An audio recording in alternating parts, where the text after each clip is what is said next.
Hello everyone, my name is Lisa. I'm from F class, student of Ganesha University, majoring in English language education. In this video, I'm going to make my interpreting course. I'm going to interpret 10 texts from English into Indonesia. So I'm going to start from the first text in the page 151, unit 10, entitled coherence. So let's just start it. Saat Anda membaca ulang kalimat yang telah Anda tulis, kalimat tersebut mungkin tampak terputus-putus dan tidak berhubungan. Artinya, mereka mungkin tidak memperjelas hubungan antara ide-ide Anda. Ambillah kalimat di bawah ini sebagai contoh. Banyak orang berolahraga setiap hari dan tidak pernah menurunkan berat badan. Berolahraga itu penting. Satu-satunya cara pasti untuk menurunkan berat badan adalah makan lebih sedikit. Sementara kalimat kedua mengambil gagasan latihan dalam kata berolahraga, dalam kalimat ketiga mengulangi frasa menurunkan berat badan. Ketiga kalimat tersebut tampaknya tidak cukup berhubungan. Mereka tidak memiliki kata atau frasa penghubung yang akan menjelaskan hubungan yang tepat antara berolahraga, menurunkan berat badan, dan makan lebih sedikit. Versi di bawah ini mencakup koneksi tersebut. Kita lihat. Banyak orang berolahraga setiap hari dan tidak pernah menurunkan berat badan. Berolahraga itu penting dan tetapi saja satu-satunya cara pasti untuk menurunkan berat badan adalah makan lebih sedikit. Atau banyak orang berolahraga setiap hari dan tidak pernah menurunkan berat badan. Tidak diragukan lagi, berolahraga itu penting, tetapi satu-satunya cara pasti untuk menurunkan berat badan adalah makan lebih sedikit. Okay, so let's move to the next text, which is the next chapter atau in the page number 152. Masing-masing versi revisi ini lebih koheren daripada aslinya, karena sambungannya masih dan tidak diragukan lagi. Tetapi, secara eksplisit, kontras antara kedua pendekatan untuk menurunkan berat badan, sebuah kalimat menjadi koheren ketika ide-idenya bergerak dengan lancar dari kalimat ke kalimat sehingga pembaca dapat mengikuti alur pemikirannya tanpa gangguan. Terdapat 3 strategi kesesuaian utama untuk menghubungkan kalimat satu sama lain dalam paragraf dan melintas pada batas paragraf. Yang pertama, menggunakan kata dan frasa penghubung. Yang kedua, mengacu pada kata dan frasa sebelumnya, atau dengan pengulangan melalui sinonim dan melalui kata ganti. Dan yang ketiga, menyusun kalimat ke dalam pola struktural, termasuk menyusun informasi lama dan baru dengan benar. Menggunakan connectives. Kata connective kadang-kadang hubungan logis antara kalimat begitu jelas sehingga hubungan mereka tidak perlu ditandai dengan penghubung. Kebanyakan orang dapat mempelajari dasar-dasar kerajinan yang rumit dengan cepat. Hanya dalam beberapa minggu mereka bisa belajar mengukir, menenun, dan menyulam. Menambahkan penghubung seperti misalnya ke bagian seperti itu mungkin tidak diperlukan. Jadinya adalah kebanyakan orang dapat mempelajari dasar-dasar kerajinan yang rumit dengan cepat. Misalnya dalam beberapa minggu saja mereka bisa belajar mengukir, menenun, dan menyulam. Tetapi jika hubungan antara dua kalimat tidak jelas, penghubung dapat menyediakan hubungan antara keduanya. Hubungan spesifik antara kalimat menentukan kata penghubung mana yang bekerja paling baik. Berikut beberapa penghubung umum untuk menunjukkan tipe hubungan tertentu. 1.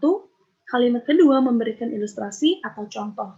Pertama, demikian, misalnya, untuk satu hal, mengilustrasikan. Yang kedua, kalimat kedua menambahkan poin lain. Misalnya, dan, juga, kemudian, kedua, sama.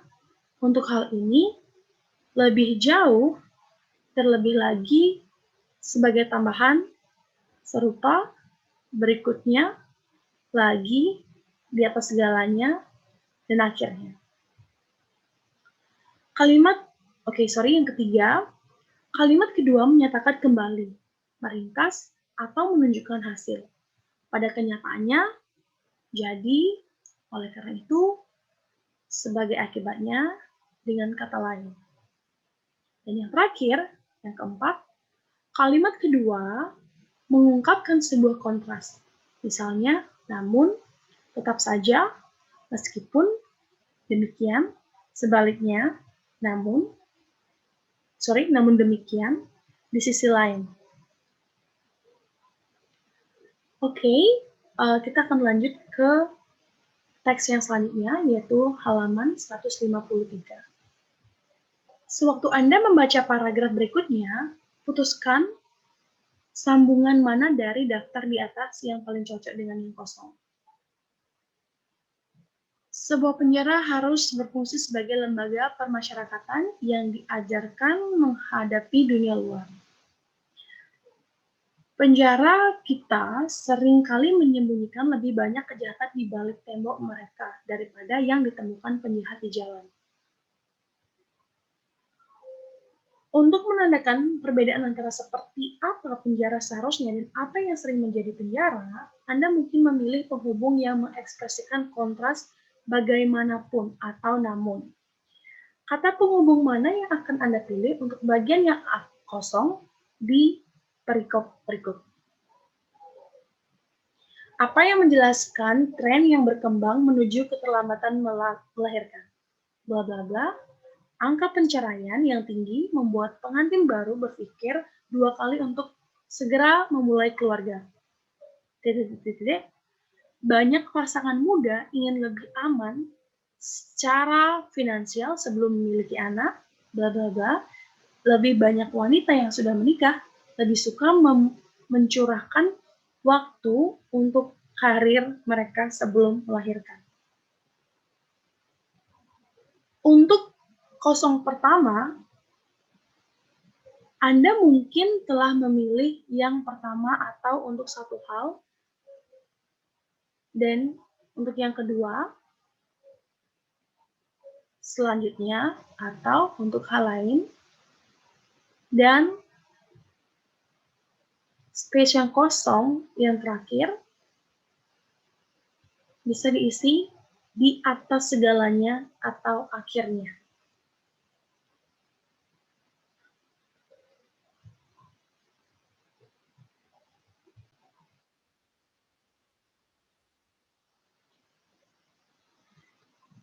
Frasa penghubung dalam merevisi paragraf, terkadang Anda membutuhkan lebih dari sekedar penghubung umum. Untuk mengisi celah di antara dua kalimat, Anda mungkin membutuhkan frasa yang lebih panjang, klausa, atau bahkan kalimat lengkap.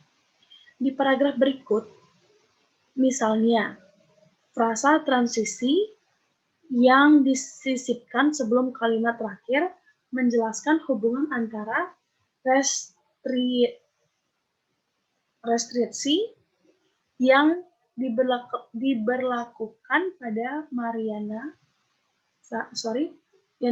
pada marijuana dan perintah federal untuk memeriksa kembali penggunanya.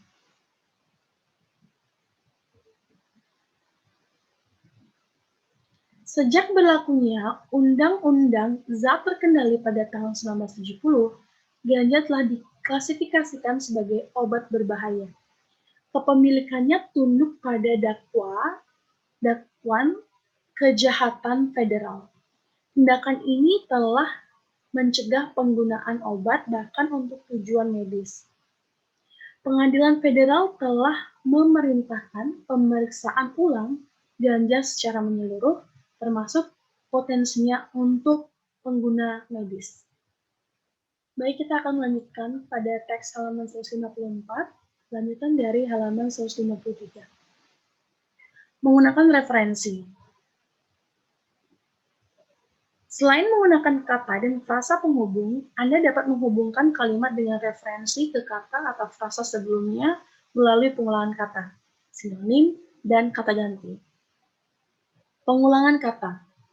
Cara termudah untuk mencapai koherensi melalui referensi adalah dengan mengulang satu kata penting atau beberapa kata penting dalam sebuah paragraf. Pengulangan sangat efektif jika menekankan gagasan pengontrol paragraf. Topik di paragraf berikutnya, hilangnya misterius, Agatha Christie, ditetapkan dalam dua kalimat pertama dengan kata misteri, misterius, dan menghilang. Pengulangan kata misteri dan penghilangan di kalimat terakhir tidak hanya membuat paragraf lebih koheren, tapi juga memperkuat gagasan pengontrol. Agatha Christie terkenal di dunia sebagai penulis banyak cerita misteri. Tapi tak satu pun dari kisah-kisah ini yang lebih misterius daripada hilangnya dirinya sendiri. Gelombang keterkejutan mengguncang publik Inggris ketika pada bulan Desember 1926. Surat kabar memberitakan bahwa Christie telah menghilang. Tidak sampai beberapa bulan kemudian dia telah ditemukan dan diduga menderita amnesia.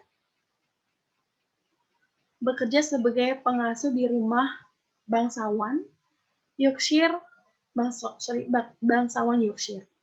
Hingga hari ini penggemarnya penasaran dengan misteri kepergiannya.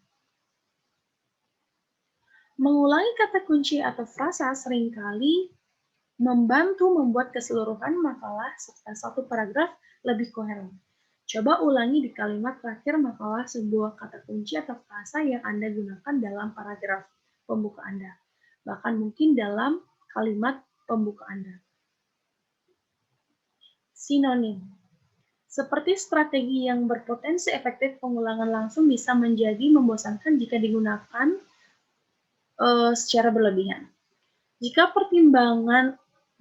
Pertimbangkan untuk menggunakan jenis referensi kedua untuk menciptakan koherensi sinonim. Artinya, cobalah mengganti satu kata dengan kata lain yang memiliki arti sama atau mirip. Pada contoh berikutnya, pengulangan kata sepeda yang berlebihan menjadi canggung dan tidak praktis. Jika Anda mengganti sinonim untuk kata-kata yang diulang, Anda dapat membuat bagian itu lebih menarik tanpa mengorbankan koherensinya. Misalnya contoh di bawah, bersepeda. Di Amerika telah berkembang pesat. Sepeda dulu dijual kepada orang tua untuk anak-anak mereka. Sekarang orang tua yang sama, kita lanjut ke teks yang selanjutnya di halaman ini 155.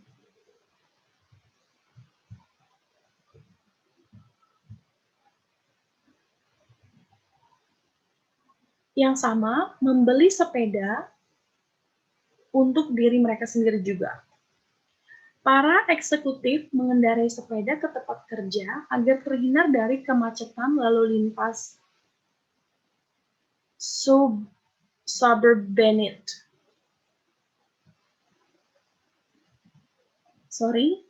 Terhindar dari kemacetan lalu lintas. Suburbanites menggunakan sepeda untuk berbelanja tanpa harus bersaing mendapatkan tempat parkir di mal. Pelajar perguruan tinggi dan sekolah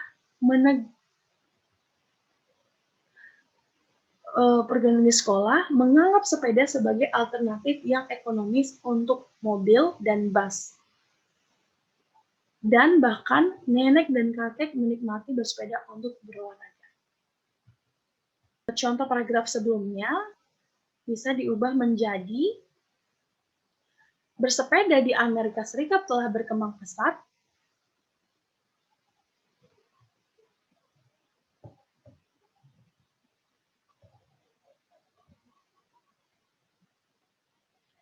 Oke, paragraf sebelumnya bisa dirubah menggunakan beberapa sinonim menjadi bersepeda di Amerika telah berkembang pesat. Sepeda dulu dijual kepada orang tua untuk anak-anak mereka. Sekarang, orang tua yang sama juga membeli sepeda untuk diri mereka sendiri. Para eksekutif mengantar mereka ke tempat kerja agar terhindar dari kemacetan lalu lintas. Subuh Bandit telah menentukan cara untuk berbelanja tanpa harus bersaing mendapatkan tempat parkir di mall. Pelajar perguruan tinggi dan sekolah menganggap bersepeda sebagai alternatif yang ekonomis untuk mobil dan bis. Dan bahkan nenek dan kakek menikmati mengayuh sepeda untuk olahraga.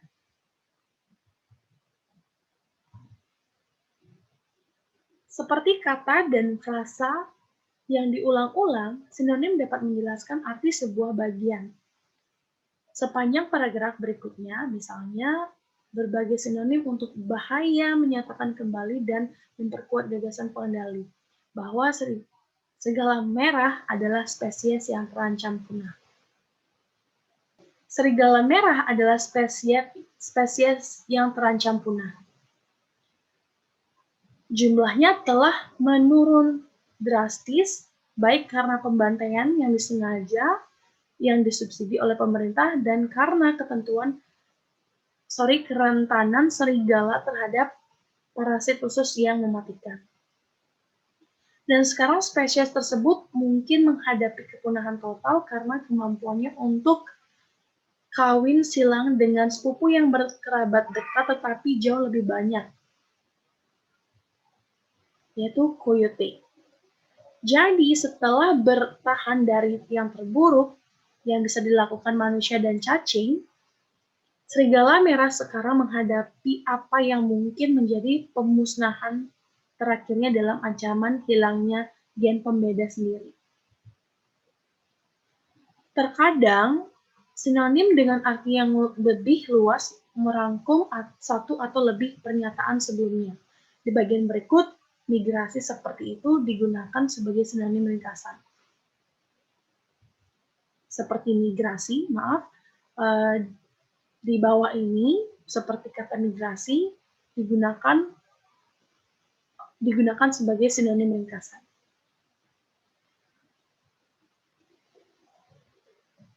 Belut, paus, salmon, penyu, dan burung, bahkan lebah dan kupu-kupu,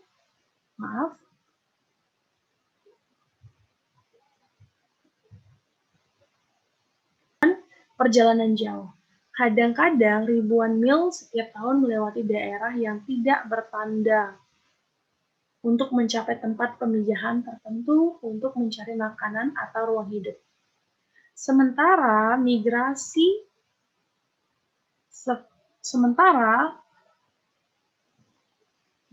seperti itu telah diamati dan dicetak sejak zaman kuno. Sains sudah memberikan penjelasan yang jelas tentang bagaimana hewan bernavigasi.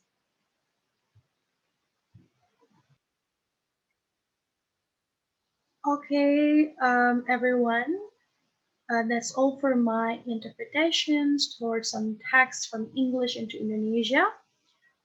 Sekian dari saya.